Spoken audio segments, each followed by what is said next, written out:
ओम नमो नारायण. कृष्णम वंदे जगद्गुरुम. भगवान श्रीकृष्णाने अर्जुनाला जी गीता सांगितली ती इतक्या उत्तम आणि अप्रतिम दर्जाची आहे की साऱ्या जगाचं त्या भगवद्गीतेमुळे कल्याण झालं आहे. माझं भगवद्गीतेवर एवढं प्रेम आहे की मला कधीही भगवद्गीता वाचायला आवडते. सहज मनात विचार आला की आपण एक एक श्लोक एक एक अध्याय हळूहळू रेकॉर्ड करू आणि जे आपल्याला येतं आहे ते इतरांना सांगण्याचा प्रयत्न करू. आणि तो विचार मी डॉक्टर सौ अविता कुलकर्णी यांना सांगितला. त्यांनी लगेच हो म्हटले. माझी अशी इच्छा होती की असं काही करावं की एक अध्याय रेकॉर्ड झाला की त्याचा थोडासा अर्थ लोकांना सांगावा त्यांनी. कारण त्या उत्तम लिहितात, उत्तम बोलतात आणि त्यांनी लगेच होकार दिला आणि आम्ही दोघांनी मिळून आपल्यासमोर आमचा प्रयत्न मांडायचं ठरवलं आहे. जे काही उत्तम असेल ते मला माझ्या गुरूंनी शिकवलेलं असेल. काही चुका असल्या तर त्या माझ्या असतील. श्रीकृष्णार्पणमस्तु. नमस्कार श्रोतेहो. श्रीमद भगवद गीता म्हणजे ज्ञानाचा अथांग महासागर. पण श्रीकृष्ण भगवंतच म्हणतात, अभ्यासेन तू कौंतेय. आणि समर्थ रामदासही म्हणतात, रिकामा जाऊ नेदी एकक्षम. याच वचनांचा आधार घेऊन श्री अंशुमान गद्रे आणि डॉक्टर अविता कुलकर्णी यांनी आपल्या समोर 1 ते 18 अध्याय श्लोकांमध्ये आणि निरूपणांमध्ये आणण्याचा प्रयत्न केला. एक आचमनच म्हणूया हवे तर. जे न्यून असेल ते आमचे आणि जे उत्तम उदात्त सुंदर असेल ते अर्थातच श्रीकृष्ण परमात्म्याचे. धन्यवाद. अस्तु.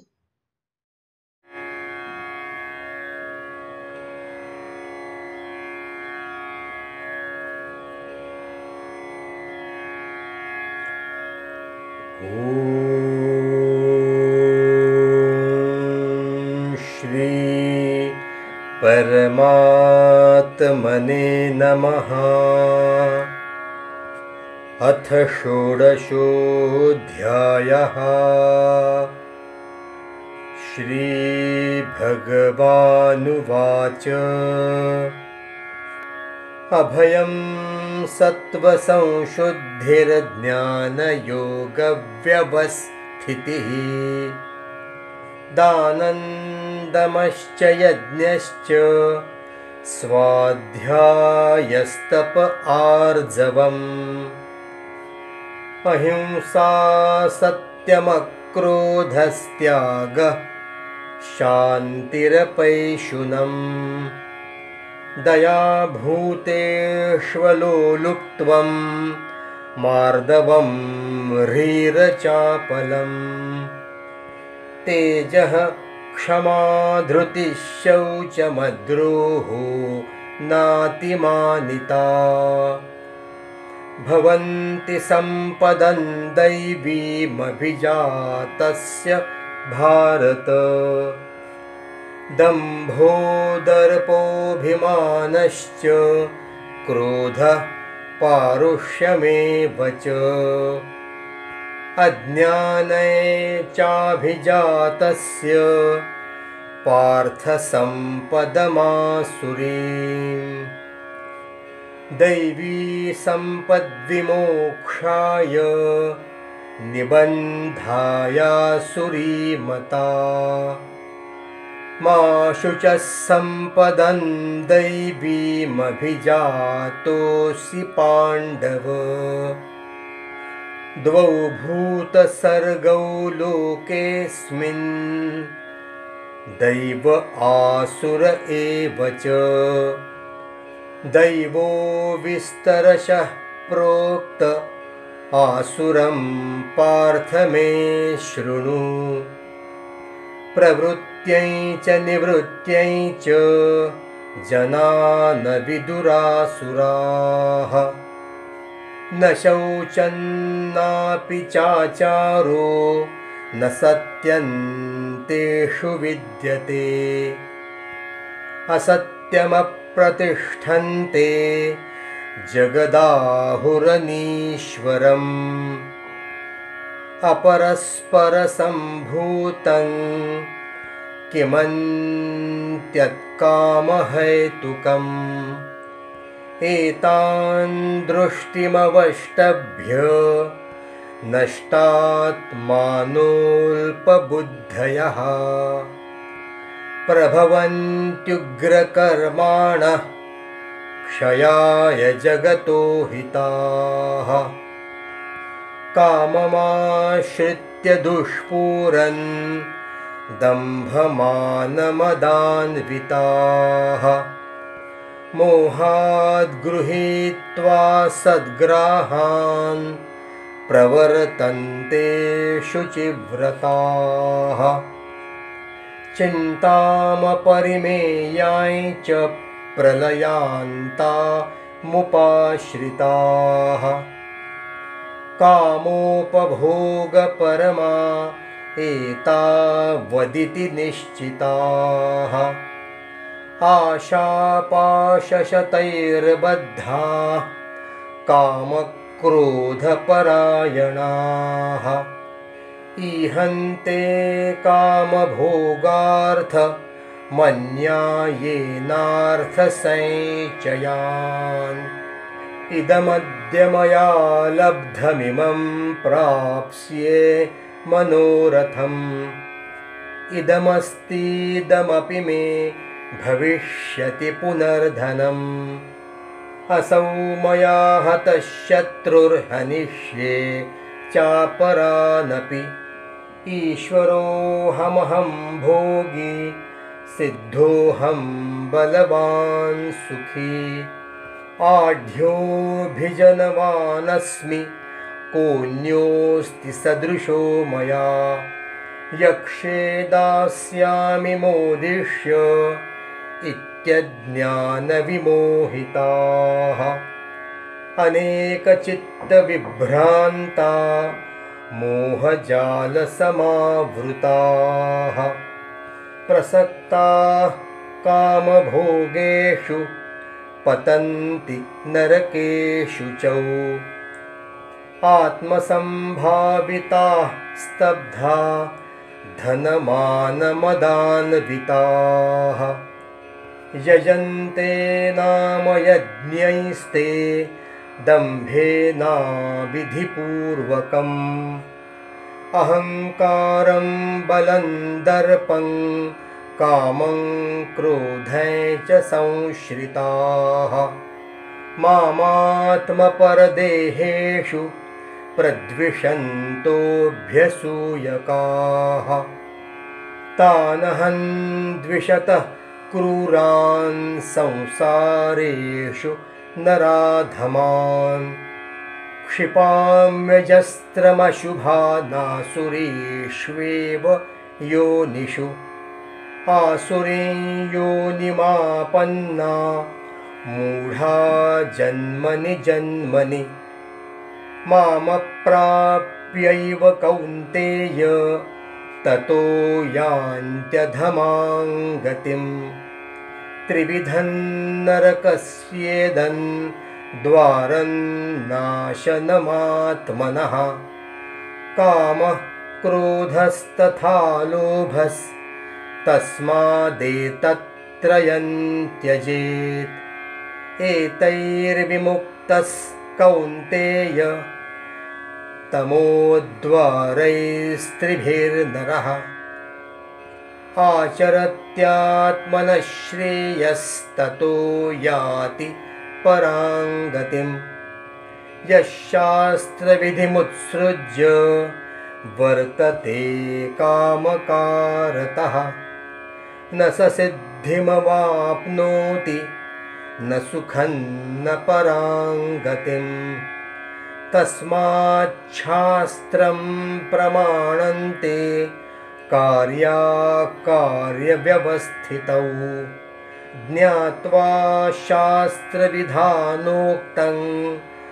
कर्म कर्तुमिहार्हसि। ॐ तत्सदिति श्रीमद्भगवद्गीतासु उपनिषत्सु ब्रह्मविद्यायां योगशास्त्रे श्रीकृष्णार्जुनसंवादे दैवासुरसम्पद्विभागयोगो नाम षोडशोऽध्यायः।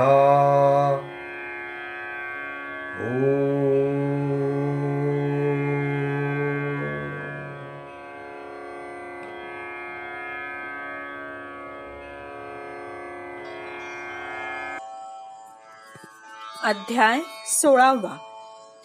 या अध्यायात भगवंत अर्जुनाला दैवी आणि असुरी संपत्तीचे विस्ताराने वर्णन करतात. 15व्या अध्यायात सांगितल्याप्रमाणे जो पुरुषोत्तमाला जाणतो तो परमात्म्याचा नित्य अनुभव करतो. मग भगवत प्राप्ती हा जर उद्देश असेल तर साधकाला दैवी संपत्ती प्राप्त होते. मग या दैवी संपत्तीधारी मनुष्याची लक्षणे कोणती? तर भगवंत म्हणतात, निर्भयता हे एक लक्षण आहे. भर्तृहरी वैराग्य शतक मध्ये सांगितल्यानुसार भोगांमध्ये रोगाचे भय, उच्च कुलात भ्रष्ट होण्याचे भय, धनामध्ये राजाचे भय, मानामध्ये दीनतेचे भय, बलामध्ये शत्रूचे भय, रूपामध्ये म्हातारपणाचे भय, शास्त्रात वादविवादाचे भय, गुणात दुर्जनाचे भय, शरीरात मृत्यूचे भय. अशा प्रकारे संसार हा भयावहच आहे. एक वैराग्यच भयरहित आहे. जे आपल्याकडे आहे ते नष्ट होणार याची भीती सदैव असते. पण परमात्म सुखासारखे शाश्वत सुख ज्याला प्राप्त करून घ्यायचे आहे तो अभय होत जातो. बाकीच्या गोष्टींवरील त्याचे ममत्व कमी कमी होऊन नष्ट होते. ममता राहत नसल्याने त्याला मरण्याचेही भय राहत नाही.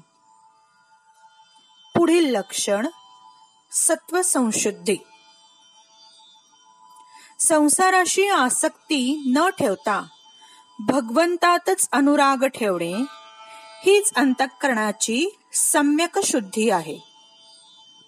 नाशिवंत वस्तूंचा हव्यास अंतःकरणात मल विक्षेप उत्पन्न करतो. त्या अंतःकरणाला आपले न मानणे, ते भगवंतामध्येच रत ठेवणे हा सर्वश्रेष्ठ उपाय आहे. पुढील लक्षण ज्ञान योग व्यवस्थिती. ज्ञानासाठी योगात स्थित असणे हा त्याचा शाब्दिक अर्थ.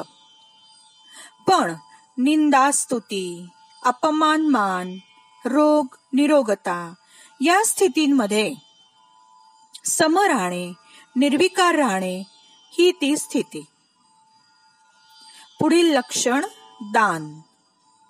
भूमिदान, गोदान, सुवर्णदान, अन्नदान, वस्त्रदान, विद्यादान इत्यादी प्रकारची दाने देताना स्वतःची श्रेष्ठता न मानता भगवंतांनी आपले माध्यम केले आहे या भावाने दान करावे.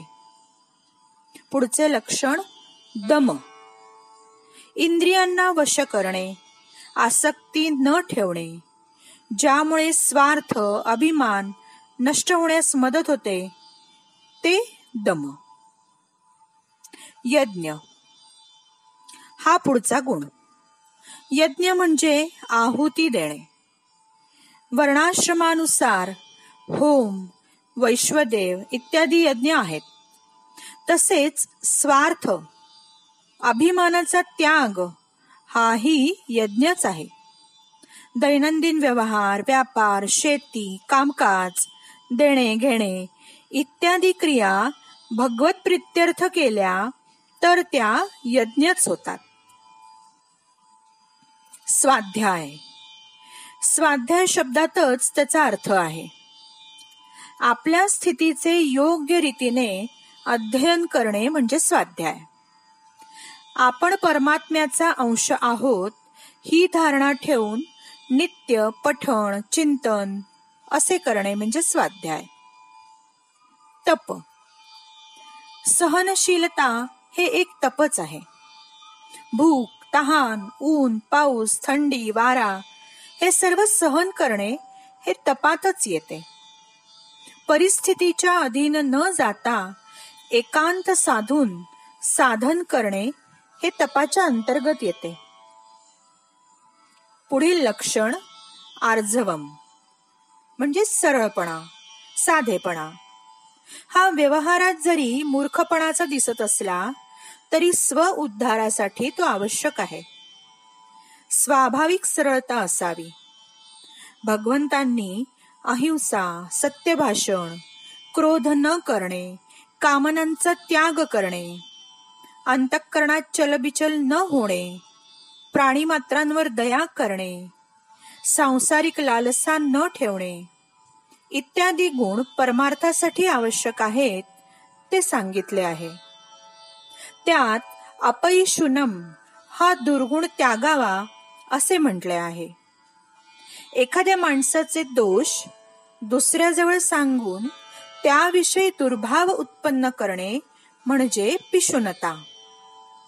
त्याचा सर्वथा अभाव असणे अर्थात असे न करणे हेच अपैशुनम.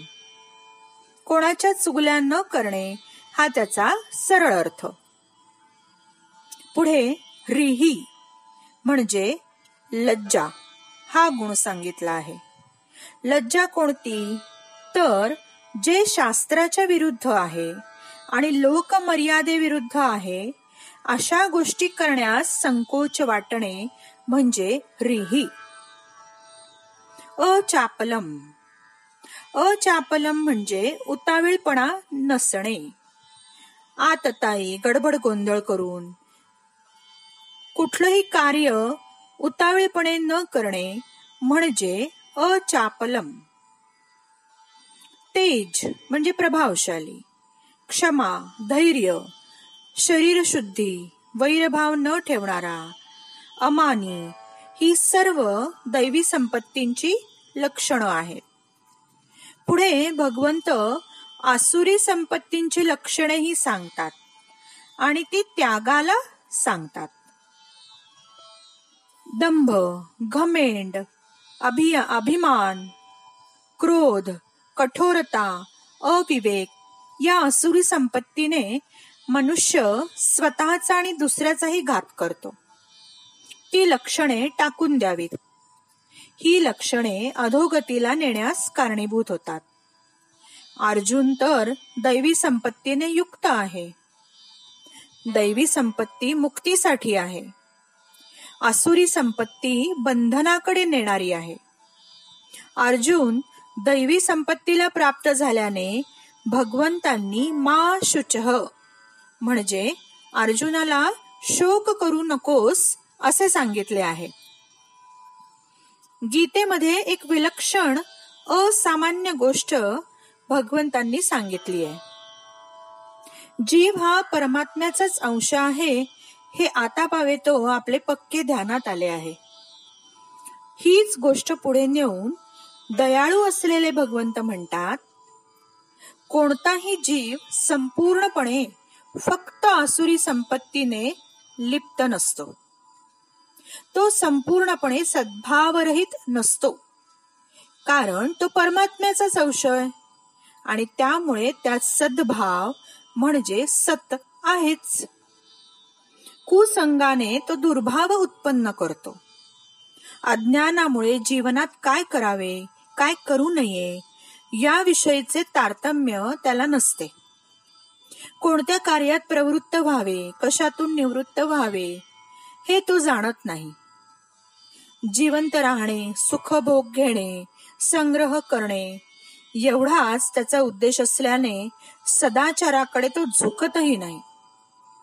स्त्री पुरुषांच्या संयोगानेच संसार उत्पन्न होतो, ईश्वराचे त्यात प्रयोजन नाही, अशी भावना त्या असुरी प्रवृत्तीच्या लोकांची असते.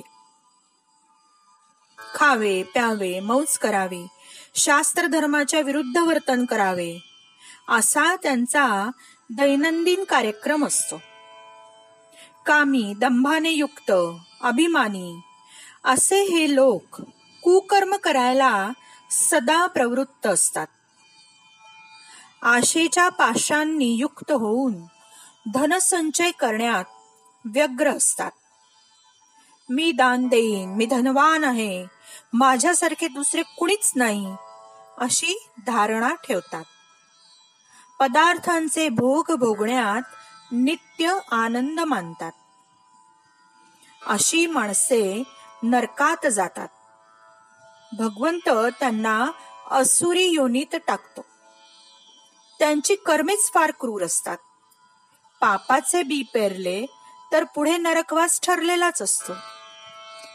जे लोक मनुष्य जन्मात येऊनही अशा असुर संपत्तींचे धनी होऊन भगवत प्राप्तीचा अव्हेर करतात, त्यांना अधम योनीत टाकावे लागते.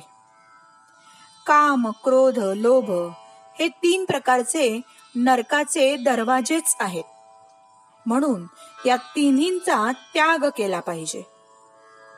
जो शास्त्र विधियुक्त आचरण करत नाही, वाटेल तसे वागतो, त्याला सुखही मिळत नाही आणि परमगतीही मिळत नाही. कारण काम, क्रोध, लोभ या अवगुणांमुळे त्यांच्या हातून निकृष्ट स्वरूपाची कर्मे घडतात. म्हणून कर्तव्य आणि अकर्तव्य याचा निर्णय करण्यासाठी, अर्थात कर्म योग्य अथवा अयोग्य हे पडताळण्यासाठी शास्त्रालाच प्रमाण मानावे. संत महापुरुषांच्या आचरण किंवा वचनानुसार आज्ञापालन करावे. हे असे करणे हेही शास्त्र आचरणेच आहे. ज्या महापुरुषांनी शास्त्रांचा आदर करून आचरण केले आहे, ते महापुरुष परमतत्वाला प्राप्त झाले आहेत. म्हणून भगवंतांनी येथे स्पष्टच उपदेश केला आहे की शरीर, प्राण यांच्या मोहात न अडकता केवळ परमात्म प्राप्तीच्या उद्देशाने शास्त्रविहित कर्मे करावीत. असा दैवी आणि असुरी संपत्ती सांगणारा दैवासुर संपत विभाग योग नावाचा 16वा अध्याय समाप्त झाला.